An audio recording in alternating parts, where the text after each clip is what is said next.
Lilacs as a cut flower, one of my favorite things. They are absolutely beautiful, right? And they smell heavenly.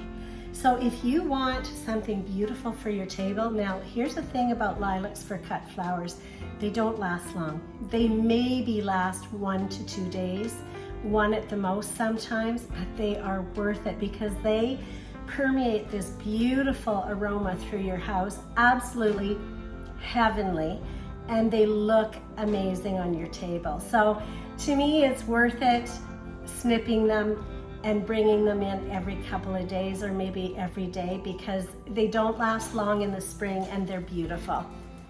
So one thing about lilacs is, like I said, they are a perennial. They will grow every year. You can put a tree in your backyard and they grow big. The tree is quite big. But if you don't have room for a great big tree, you can get what's called a Korean lilac. It's a little shrub and it's a lot smaller and it's beautiful as well. And it actually blooms twice in the season. So you can go that route if you don't have a big yard.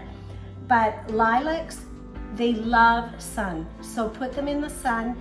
If you put them in a shady spot, you may not get the blooms that you want, so make sure they go in the sun, and then this is what you get. I mean, how gorgeous, right? They're beautiful. So we're going to put them in a vase, and I just snipped them off the tree just now. And what I love about them when they're in the vase, I'm just gonna make sure that all the ends are in the water, because they're a little bit finicky to get in there.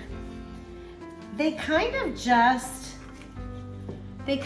hang there, you know? You don't even have to put them a certain way. You just plunk them in the vase and they're just beautiful. So one of my very favorite things for your table and for your yard are lilacs. And you have a great day.